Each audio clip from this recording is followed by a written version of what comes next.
Today we'll do something different. We're going to talk about a 3-family in Dorchester, where we're going to cover purchase price, how we found it, construction costs, exit strategy, and the strategy behind buying or selling the property. And then we're going to do a deal analysis and make a decision. Are we keeping this property or are we selling? So I'm excited about this because I haven't shared this with you yet about a buy and hold property. So there's a lot to cover. Let's dive right in. So we bought this 3-family building in Dorchester. And my question is, should we keep it or should we sell it? If you guys are new to the channel, my name is Enis. I'm with Whiteacre Properties. And the goal of the channel is to pull the curtain to let you guys see behind the real estate investing operation here in Boston. We buy homes, we buy multifamily, and it's extremely challenging to do this in 2024. But my goal is to show you guys how we do it, including lessons learned, right? We're an open book, happy to share it, and hopefully it's gonna make you a better real estate investor. We also host a meetup event once a month. It's a real estate networking event, right, for investors only. And guys, I invite you to join us because it's a really, really good place to network and learn from others. One more thing, sign up for our newsletter. We'll put a link below. Once a month, we send a newsletter out to everybody in our network, and pretty much we share deals that we're wholesaling, deals that we have bought, and videos like this one, right? You find them there. And anything about Whiteacre Properties. So if you are curious, you want to follow us, what we're up to, fill out the form below and get that newsletter once a month. All right, so we purchased the property in 2023. We got a call from one of our real estate agents, and he said, hey, I got this 3-family in Dorchester. It's a big building. You guys got to look into it. First of all, guys, keep this in mind. Networking, that's why we do it, because we want us to be remembered as buyers, right? And if you are a real estate investor, you got to do the same exact thing. You got to tell people you buy houses. You got to tell people you're looking for a rental property. That's what you got to do. You got to tell others. By the way, if you're an agent yourself, keep us in mind as buyers. For single family, multifamily properties, all of that, we're very interested. This agent came to us and he said, hey, they're looking to sell a 3-family. I believe they're looking for $850,000. 3-family in Dorchester, we were like, it seems like a market value. We weren't really interested. But then we looked at how big this property was. It's just shy of 6,000 square feet. And we're like, okay, that's interesting. It was right next to a train station, right? That was another thing that piqued our interest. We're like, sure, let's go take a walk of the property. We walked in and realized right away it was a nice big box. It was 2-bedroom, 1-bath. And we're like, wow. It's like so many rooms here that are not being utilized for anything, right? Living room, dining room, like that doesn't give us any money. If you want to hold, you want number of bedrooms to be high because you can collect more rent. So we went in and we're like, will be an easy fix, right? Instead of 2 bedrooms on this side, we'll keep them. Let's add 2 bedrooms to the left. Now it's 4 bedrooms. And we just have to kind of think about where to add a second bathroom. 4 bedrooms means a large family or 4 roommates. With 1 bathroom, that's going to be challenging. So just sharing my thought about how we look at properties to buy. And there was the good thing, and we got lucky, obviously, it's that next door, there was a 3-family that was smaller, roughly the same shape, that sold for $1 million. So that's an easy decision, right? Because if you got 2 properties side by side, the one is actually smaller than the subject property we're looking at and sold for $1 million, we're like, you know what, 800 or somewhere in the 800s is going to be a good deal. That's one way to look at it. And we offered 810. And we closed at 815, right? They were at 850, we came back at 810, we closed at 815. Okay, so network with agents, number 1 thing, right? 2, do the walkthrough. And anyone starting out, I would bring a contractor with you because you walk a property and it's hard for you to tell what are the issues with it, right? You look around, it's like, oh yeah, you know, the walls are good. Oh yeah, the HVAC system needs to be changed. But you don't know what's behind the walls. Bring an agent that understands also construction or has that network of people that they can guide you, or bring a general contractor or someone in your network that knows and understands construction costs, right? So now that we're pending, right, now that they accepted our offer of $815,000, you got to raise the money, right? You need the capital to close on it. And $815,000 is not pocket change. So you need to make sure that you have a lender lined up. For us, we have done this now for a while, that we have a few private and hard money lenders that we work with. We said, hey, the property is worth right now $1 million. We are buying it for $815. We're adding more bedrooms, more bathrooms. And we said, look, we're gonna renovate it and we're gonna refinance in a year and pay you back. That was our goal, right? So our goal is either you sell and you pay the lender that way and you make a profit, or you refinance and that's how you pay your lender back. Again, experience obviously because we have that relationship, it was an easy conversation with them, but typically we'll send them comparable sales to tell them that this is a good deal, and then a construction breakdown. Where are we spending our money? That's why I said bringing a construction partner in the deal or as a consultant is extremely important, because once you work with a lender, they want to know how much money you're spending. Also for your own sake, right? You want to know how much you're spending. Otherwise, you're going to overspend and lose your shirt, right? And at the end, it's like, wow, like, why didn't I make money? Well, because at the beginning of the process, you didn't know how much construction fund you're going to need or how much you would spend building it, right? And then they'll cover 100% of construction, right? So a hard money lender will give you 100% of construction, again, if your numbers are accurate. In this case, I believe initially we borrowed $250,000, and then we went back for more because our scope of work changed. 81.5 is what we have to bring in. However, there's closing cost, right? So you get title insurance, you got recording fees, you got attorney fees. So typically we budget about 1% of the purchase price for closing cost. And that's the interesting part, because now you're ready to close and you guys need a team to help you with it.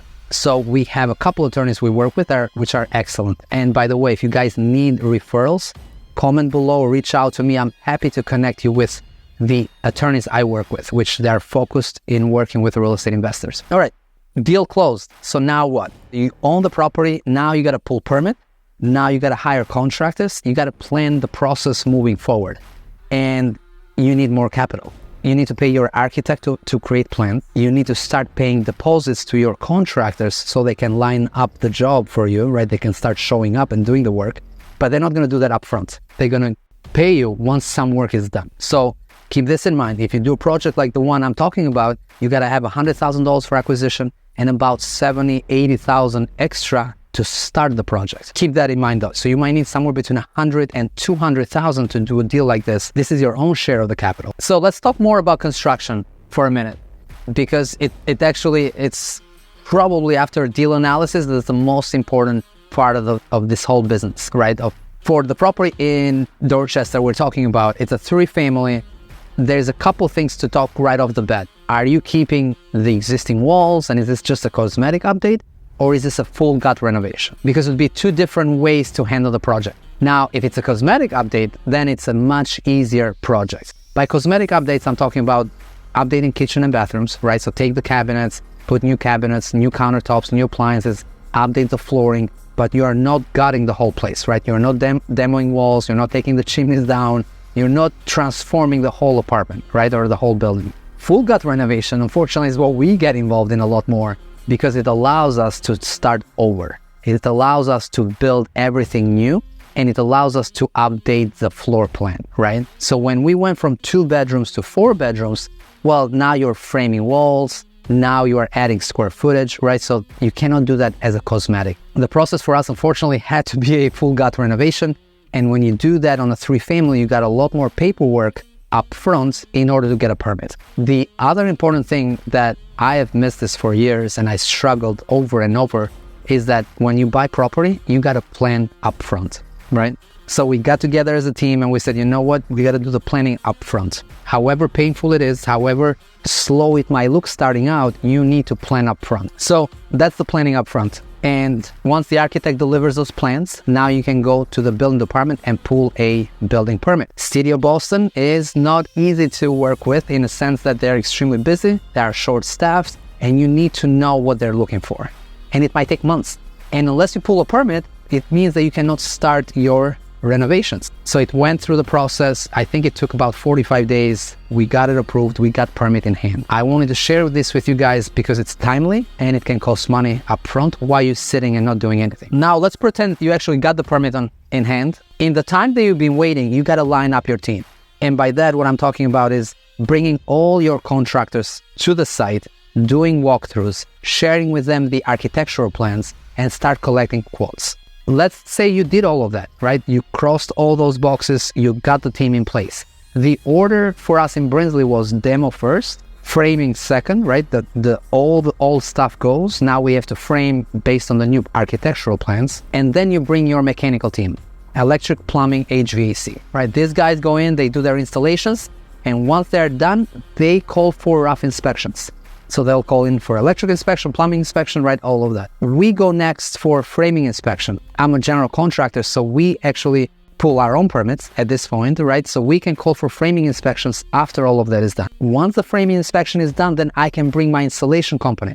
They'll come in Boston. There is a Hearst rating report that you need to follow. So once that is done, now we have to call back the inspector for the installation inspection. So I call in for framing and then I call right back for installation inspection. Once we pass those two inspections, usually that's a beautiful day because now the property takes shape, right, with walls in place, blue board plaster, it looks nice. And then we can do finish carpet. That is the best part because now we can put flooring, we can put baseboards, trim, the kitchens, the vanities, right? With all the finish work that it takes. And this process from beginning to end shouldn't take more than 8 months. If you have all your ducks in a row, shouldn't take more than 8 months. Then yes, it can be only 6 to 8 months and you can wrap it up quick. I'll wrap up with this, guys, because constructions, seems easy when you look at people doing it, but you gotta be there every day. Either you have to be there every day or you have to have a project manager on site to be present every day. Otherwise, your schedule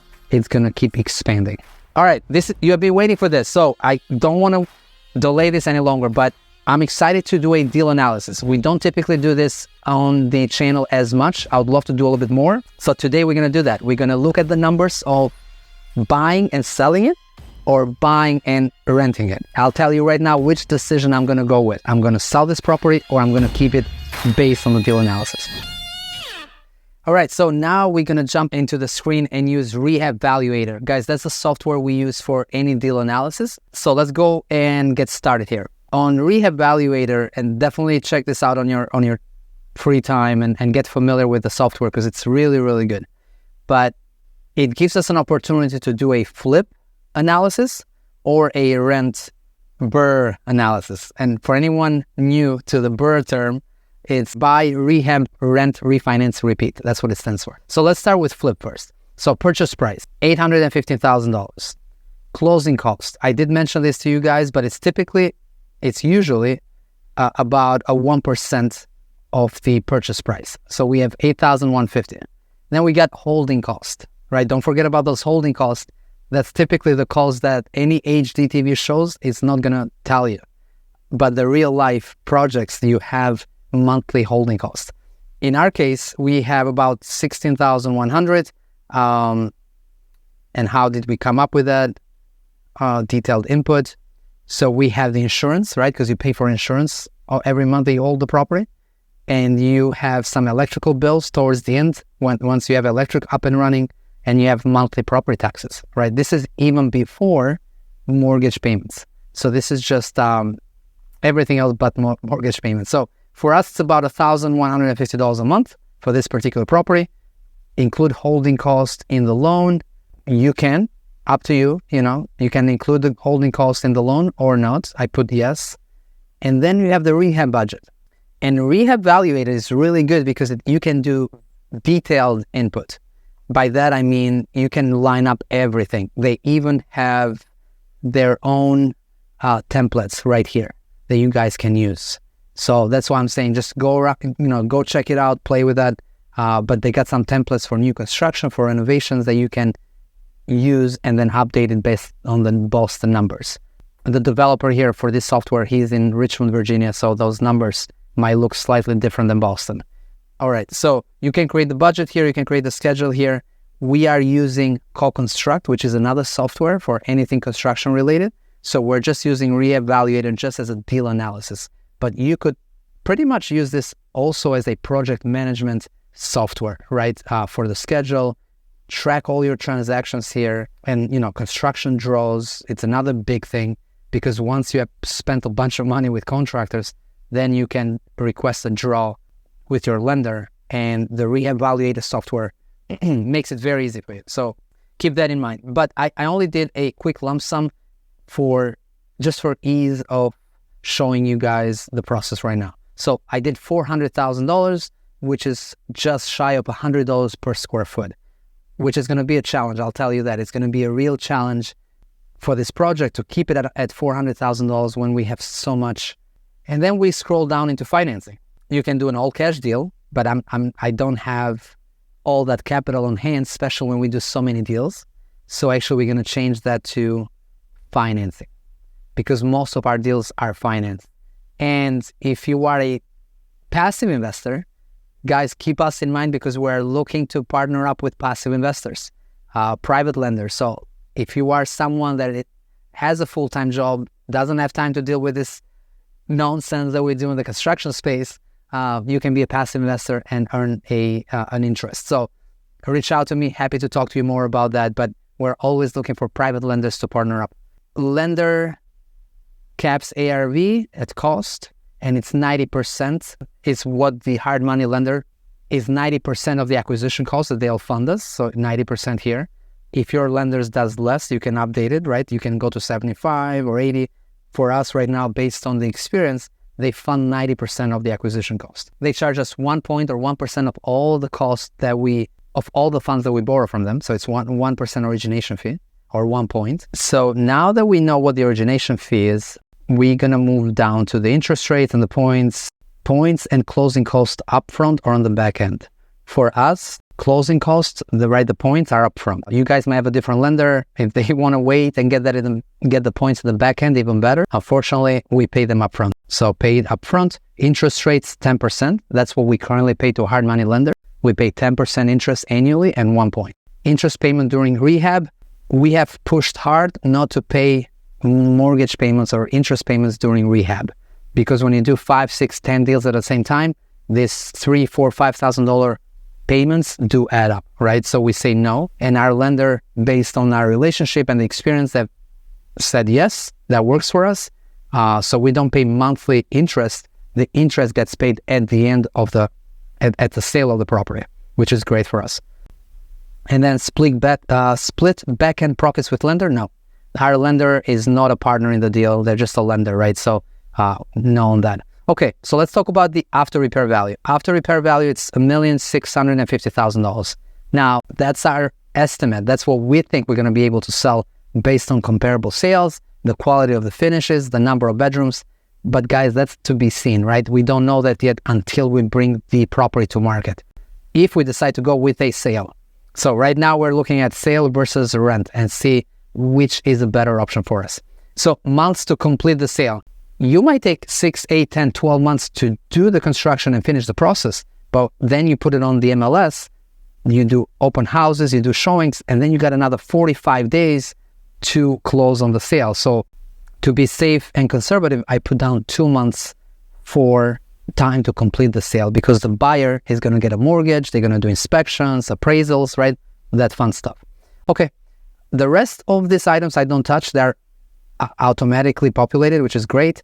The total loan amount to this point will be $1,233,000 when you add everything up, right? Cash required, $132,000. I mentioned this earlier to you guys. This is no low money down deal, right? You have to put in the deal about $132,000 of your own cash, family, friends, private lender, right? But you need all that capital in the deal. And then total all-in cost is $1,365,000 when you add the loan amount and your own cash. All right, projected cost of sale, and we're not paying 7% because it should be, this is commission and closing cost. So it's actually 5%. Our commission is 4%, and then we got about a 1 point on the sale closing fees. And by closing fees, you guys have Massachusetts stamp tax, attorney fees, recording fees, right? These are fees that you pay at the end when you sell the property. However, between 4% commission, 1% closing cost, we're at about 5 total. All right, so if we end up selling for $1,650,000, our projected profit will be $201,765. That's our projected profit. Now, if the resale price goes down to $1,550, right? Because maybe the market doesn't support $1,650 because of the interest rates or whatever, then our profit is only $106,000, right? So resale value is super important, construction costs super important, and then making sure that you track all the holding costs, so then you know even before starting the project how much money you are potentially going to make here. Look, if you change this to now, let's say you spent $500,000 renovating the project, you just made $46. 12 months later, right? And guys, this is real life. Like if you don't know your numbers, you might end up losing your shirt on a deal, right? So that's why I'm saying it's important to know construction costs. And again, our goal right now is to stay at 400,000. So I'm going to go back to that. And then our goal is to sell for 1,650,000. And if that happens, we'll be very happy because we can make about $200,000 profit on this project. That will be a return on investment of 152%. Project resale price, again, it's $1,650,000. If everything goes according to plan, projected profit will be $201,000. And the ROI on this project will be 152% return on cash invested, right? We're making $201,000 and on $132,000 invested in it. So it's a great ROI on it. And annualized is 130% because it looks like, based on the numbers, will take a little longer than 12 months, right? But if we did this in 6 months, that would be a very different ROI. So let's do it in 8 months. Look at the ROI annualized, 217%. So that's why I say, guys, time is money in real estate investing, especially anything construction related. So 12 months to do the renovations, 2 months to sell it, 14 months. It's a long time, but this is the return. And again, we hopefully get 1,650 on the sale price. If that changes, this profit will go down. And same thing on the construction. If we go up to 450, you will see your project profit drop, right? So those numbers are extremely, extremely important. This is simple, right? It captures all the numbers, guys. And the most important thing is the holding cost that you are aware that now you have to pay. Instead of looking at the HGTV shows where you got the sale price, renovation, and then profit, right? Real life is not like that. You got a lot more costs involved. Okay, let's move to rent and the BRRRR strategy. So purchase price the same, right? Closing costs the same, holding costs the same. We still have to go through the whole process to renovate the property. And then you have the rehab budget, which is still the same. We are not changing our construction and our strategy if we're selling as a multifamily or if we're keeping it, because even if we sell it, an investor buyer is going to buy this. So they're not looking for open floor plans. They're not looking for anything out of the ordinary. This is a rental building at the end of the day. So construction still is the same for sale or for rent. Now, when we do condos and we know we're going to sell it, that's a different story because the layout changes, the finishes do change, right? So selling condos and selling rentals is two different things when it comes to finishes, design, plans, all that stuff. All right, so none of this changes. Anything to the left here stays the same. After repair value, when we appraise the property after tenants moved in, we're going to get an appraisal of $1,650,000. Now, this is just what we're hoping for and what we're planning based on comps, right? This is not set in stone yet. Just keep that in mind, guys, right? If I was 100% sure of that, I would need to show you an appraisal report that backs my number. I think we can get there, but we'll see once we get to that point. Months to rent. When we're selling, we say 2 months to sell. Boston is so hot on the rental side that a month is more than enough to find good tenants. So I put down a month. Total loan amount, $1,221,000. Cash required, very similar to the flip. We're still are putting in $132,000, right, to get us to the finish line. Our all-in cost is $1,354,000. When you look at percentage of after repair, it's 82%, which is the all-in cost versus the ARV, 82%. This is where it gets interesting because now you got to plug in your rent. And so I went in, I put down 4 bedrooms, right? We had 4 bedrooms, 2 bath in each units, 1,400 square feet. I think we can get $4,000 per month in rent per unit. And how I got there is I use this other site quite a bit. Obviously, I use the MLS because I'm a licensed agent, so I can pull comps from the MLS for rentals. But I can also look at Rentometer, put the address, 25 Brinsley in Boston, look for 12 months of data. We want to stay as close as possible to the subject property. 4 bedrooms, I put down 4,000 and then analyze. So it's showing me that I can get 4,000, but I'm at the top of the market.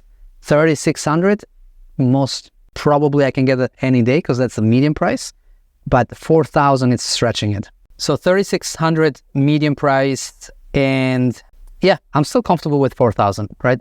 Let's give this a shot. So $4,000 a month for 4 bedrooms, 2 bath in Dorchester.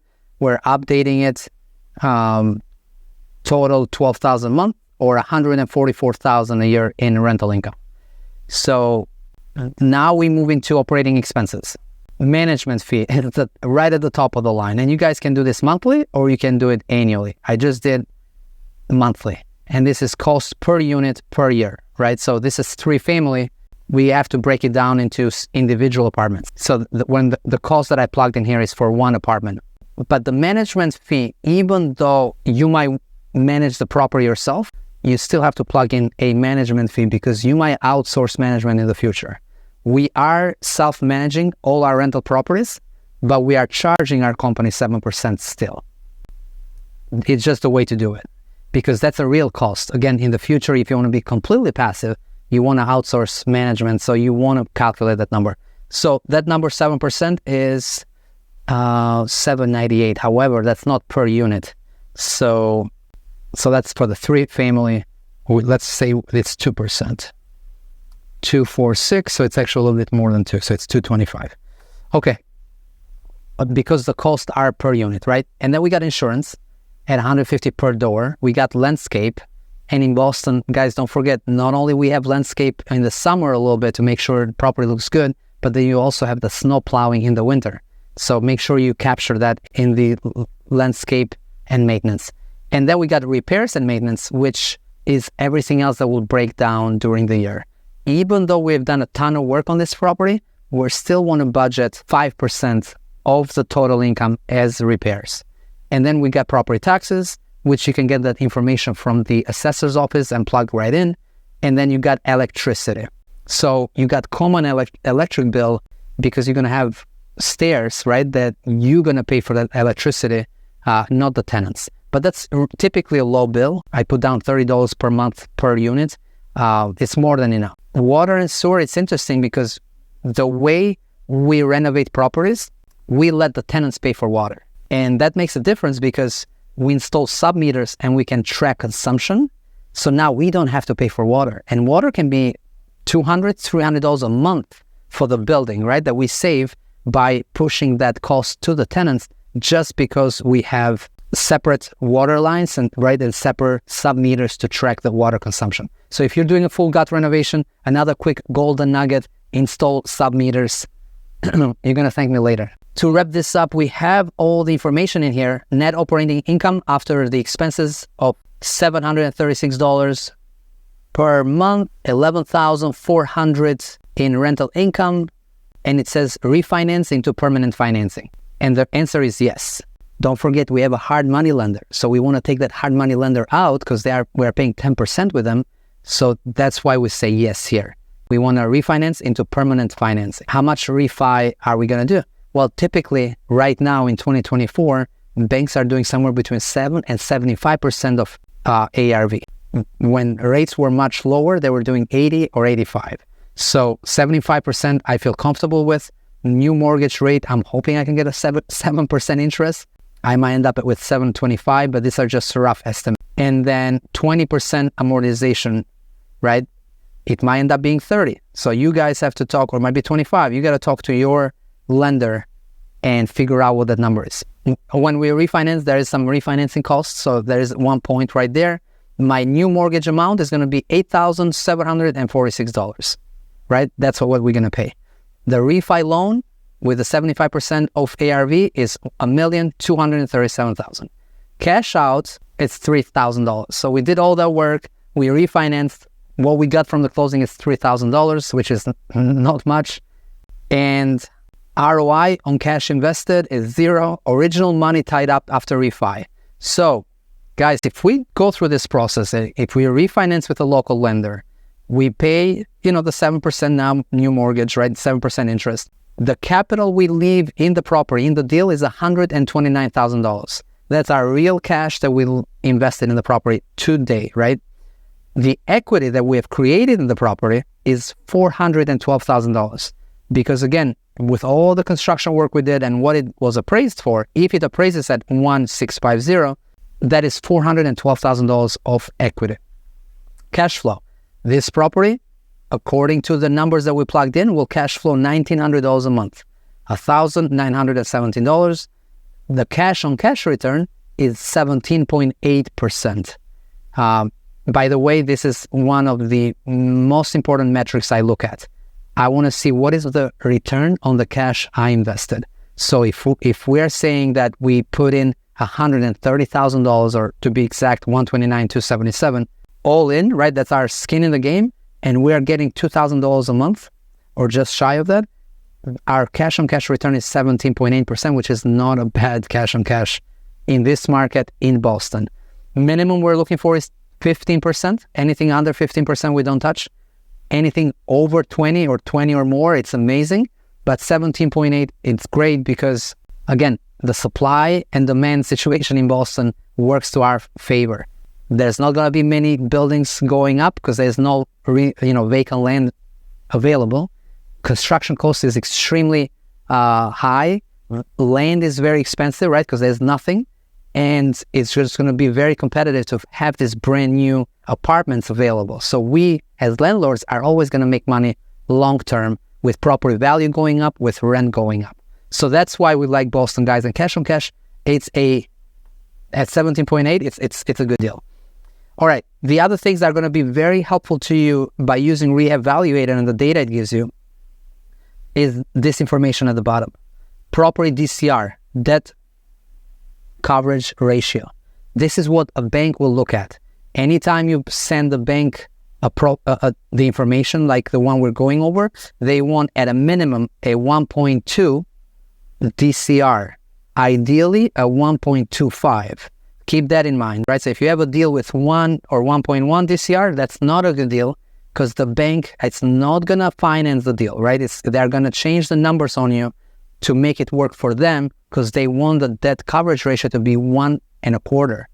And what they're saying is that you got to have enough rent coming in to pay for the mortgage in full and have extra, a quarter point of extra to cover all the expenses, right? They want you to make sure you pay your bills. Otherwise, they're not going to be happy if you default on your mortgage. Payback period is going to take us 5.62, 5.5 years to get our investment back. That's great. That's not bad at all. And then you can look at cap rates and all that stuff. But again, to summarize, cash on cash is what I care for. 15% being minimum, 20% ideal or more, amazing, right? And the property DCR, I care about that because the lender cares about that. We're shooting for 1.25. In this case, we're at 1.22, which it's still a number that most likely will get a loan. This is it. This is the analysis, guys. So are we going to go for a $200,000 profit, or are we going to go for a cash on cash return of 17% and almost $2,000 of cash flow a month? That's the $1 million question. And everybody's going to be different in making this decision. So are we going to keep this property or are we going to sell it? Are we going to go after the $2,000 a month cash flow and $400,000 of equity built in?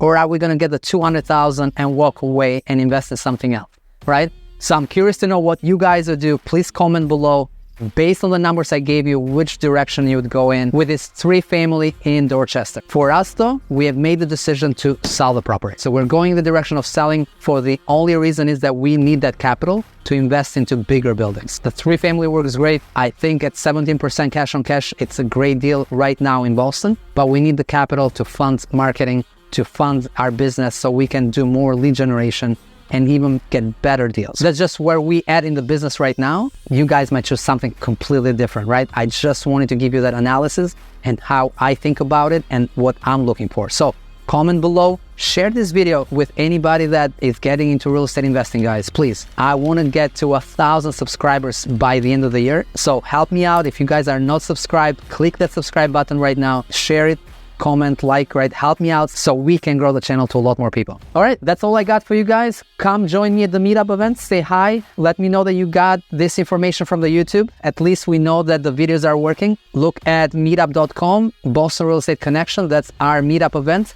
Would love to meet you there in person. Catch you guys on the next one.